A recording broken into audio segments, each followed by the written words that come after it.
हातात शंख, उजव्या हातात कमलपुष्प आणि मस्तकी शिवलिंग धारण करणारे आपल्या सगळ्यांचे लाडके विठू माऊली, ज्यांच्या दर्शनासाठी 15-20 दिवस पायी चालत येऊन वारी पूर्ण करणारे आपले वारकरी आणि 24 तास रांगेत उभारून आपल्या विठुरायाचं दर्शन घेणारे आपल्या सगळ्या वारकऱ्यांना आणि तसेच आपल्या सगळ्या यूट्यूब फॅमिली मेंबरना आषाढी एकादशीच्या खूप खूप शुभेच्छा. मी प्रतिज्ञा स्वागत करते आपल्या नवीन एका व्हिडिओमध्ये आणि आपल्या चॅनलमध्ये सुद्धा. आज आमच्या घरी सुद्धा सगळ्यांची आषाढी एकादशी असल्यामुळे मी इथं शेंगदाणे भाजून घेतलेले आहेत आणि थंड होण्यासाठी थोड्या वेळासाठी ना या डब्यामध्ये ठेवून दिलेले आहेत. तोपर्यंत इकडे 2 कच्चे बटाटे घेतले आहेत जे मी खिसून घेणार आहे. हे बटाट्याचा खिसणा मला खिचडीमध्ये घालून घ्यायचा आहे. कोण कोण बटाटे शिजलेले सुद्धा खिचडीमध्ये घालतात, पण मी तर नेहमी अशीच ना बटाटा खिसूनच खिचडीमध्ये घालते. त्यामुळं काय होतं, बटाटा एकदम सुटसुटीत आणि मोकळा होतो. आणि शाबूस तांदूळ रात्रीच भिजवले असल्यामुळं ना शाबूस तांदूळ सुद्धा चांगले भिजलेले आहेत. आणि इकडे बघा आमची लाईट सारखी ये जा करत आहे.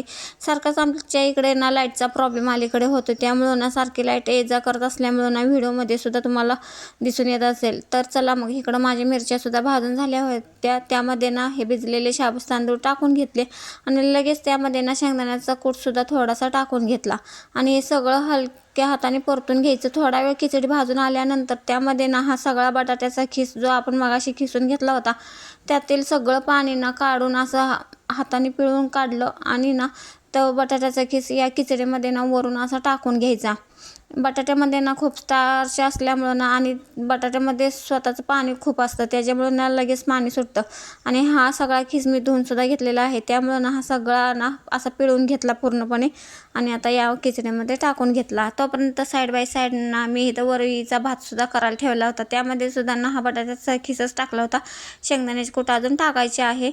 आणि इकडे मी उन्हाळ्यात बनवलेले हे आपले बटाटा वेपर्स आहेत ते सुद्धा तळून घेतले होते. तर चला मग इथं उपवासाची थाळी कंप्लीट झाली होती माझी. इथं बघा शाबूचा चिवडा घेतला, शाबूची तांदळाची खिचडी, वरीचा भात, वेपर्स, दूध, दही आणि केळसुद्धा असं सगळं नैवेद्याचं ताट तयार केलं आणि आपल्या छान अशा विठू माऊलींची पूजा झाल्यानंतर त्यांना असं नैवेद्य दाखवून घेतला. आत्ताच देवपूजा झाली, बाकीचं फराळाचं सुद्धा सगळं उपवासाचं करून झालं, फराळ सुद्धा करून झाला. चला मग आता बाकीची घरातली सगळी कामं आवरून घेते आणि आता आम्हाला जायचं आहे गावी. मग सगळी घरातली कामं आवरून घेते आणि बोलते तुमच्याशी. घरातली सगळी कामं आवरून झाल्यानंतर आम्ही गावी जायला निघालो होतो. तसं आम्हाला आज वेळच झाला होता, पण गावी शनिवार रविवारी तर आम्हाला जावंच लागतं, कामं असतात आमची काही. आणि गावी जाताना बघा या रस्त्याचं काम ना बऱ्यापैकी पूर्ण आता जवळजवळ सगळं झालेलं असल्यामुळं ना ट्रॅफिक पण जाम होत नाही आणि रस्तासुद्धा चांगला झालेला आहे. थोडंसंच काम राहिलेलं, त्यामुळे एकदमच छान वाटलं.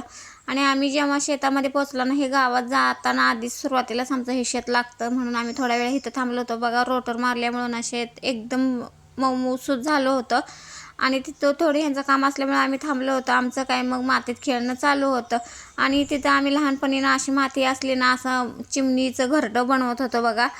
तुम्ही कधी असं बनवलं आहे का बघा. आम्ही असं अनुषाला मी बनवून दाखवत होते. इथं आम्ही असं लहानपणी खेळण्यासाठी छोटंसं चिमणीचं घरटं बनवत होतो आणि ते लगेच पडलं सुद्धा. आम्ही आत्ता जस्ट 2-2.5 झालेत गावातल्या घरी इथं पोचलो, गावाकडच्या घरी. आणि घरी पोचलो तेवढ्यात बघा ह्या मावशींना बैल देण्यासाठी घेऊन आल्या होत्या. आणि पूर्वी ही बैलं फक्त चिखलाची असायची, आता वेळेनुसार काळानुसार सगळा बदल झाला, त्यामुळे यांनी बैलसुद्धा ना आता रंगीत आणायला सुरुवात केलेली आहे. आणि खूप छान अशी बैलं होती. मग अशी 2 मी बैलं इथं निवडून घेतली. गावावरून मग अशी 6 वाजता आलो. आल्यानंतर चहा पिलो आणि ना आता शेंगदाण्याचे लाडू करणार आहे संध्याकाळीसाठी. आता संध्याकाळी कोणाला जास्त भूक नाही, त्याच्यामुळे जास्त काही फराळाचं करत बसणार नाही. फक्त शेंगदाण्याचे लाडू मला बनवायचे आहेत, ते आता मी पटकन बनवून घेते.